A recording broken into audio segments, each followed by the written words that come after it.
So have you ever sat back and wondered why it is that a video game costs $60? And after you pay over your $60, how is that money divided? You know, how much money actually was from that to go towards shipping it and placing it on the shelves? How much does the retailer get? How much do the devs get, etc.? So we are going to break that down for you. I've even got a little pie chart because everybody loves pie charts. But first, this video also sort of ties in with my last video. And my last video was titled Xbox Live Gold and PS Plus Suck. And it definitely stirred up some debate. And, you know, honestly, I was quite surprised, I guess, as to how many people were actually in favor and defending and arguing for paying the subscription fee in order to play multiplayer. Now, I made a number of statements during that video, but the number one that I wanted you to take away was this. And I was basically saying, I feel like if you buy a game, you should have access to that entire experience for that game. And I don't think any part of it should be hidden behind another paywall. So if that game has multiplayer in it, if that game has game chat, then I think you should be able to experience that simply because you paid the $60 for that game. Plus, you've paid hundreds of dollars for the console to run that game. So I think those two things together should give you access to things like the multiplayer. Now, of course, there are exceptions like MMOs and games like that, but I mean, we're talking about basic games here like something like a Battlefield or Call of Duty. So stick with me. So you had me comparing Steam and the content that you can get on the computer to the consoles. And a lot of people said that was really unfair, Dragon.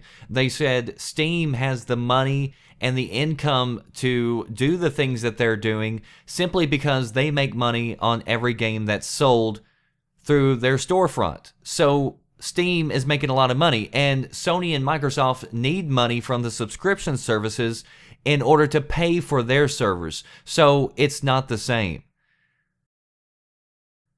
But I hate to break it to you, it's exactly the same. Because, yeah, Steam makes money on selling games. They don't need a subscription service. Microsoft and Sony also make money on selling games. And not just games that they've published. Do you think Microsoft and Sony are running a charity? They also make money on every single game that is sold. And if you haven't noticed, they also have their own digital store, which they sell games, which they also make money on. Do you think Microsoft and Sony just let anybody publish their game? Of course not. And the reason your game costs so damn much is because there are a lot of people splitting that pie.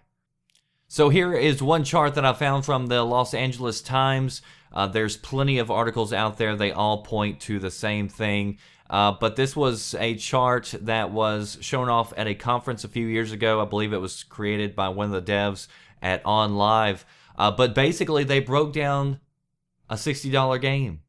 And you want to keep in mind that as you're looking at this chart, this is just a generally speaking game. So this does not mean exactly every single time a game is sold, this is what happens, because different publishers, of course, can have different deals and different contracts in place. But overall, this is a pretty good representation as to what happens with your money. So the retailer gets around $15. And because not every game is sold and some have to get returned due to defects or whatever else, $7 is built into the cost for that. Then, to get that game to that store, it costs $4 to package it up and to mail it. And then the amount that Sony, Nintendo, or Microsoft get is around $7 of that pie. And then that leaves around $27 for the publisher, who then has to go pay their marketing team, their devs, everybody else, and then they keep what's left over. So it's kind of crazy to think that a $60 game, once you buy it, the publisher of that game actually gets less than half of the money you just sent over. But this also kind of gives you a different perspective too, because if you think about it, Whenever you see really good sales on digital games, you can see how much of that pie can be cut out if they wanted to by going digital. So there is definitely a lot of money to be made, and you can understand why probably Microsoft and Sony are really excited to see digital sales doing so well, and they haven't even really tried to toy with the price. So they've got money coming in every time a game is sold. They've got money coming in every time you buy something from their marketplace. And then they've got money coming in every time you pay the subscription fee to get access to something you probably should have already had access to.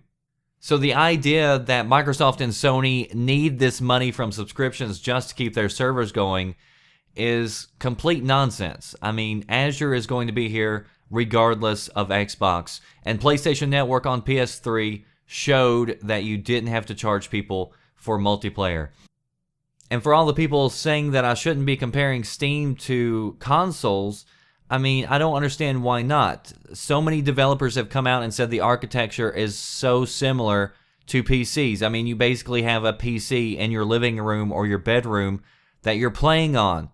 And it's not like they're running completely different technology to run the servers. PCs are not running quantum mechanics servers, and consoles are stuck running on IP fluid. I mean, how else do you think people are doing cross-platform play? It's because they are on the same damn machines.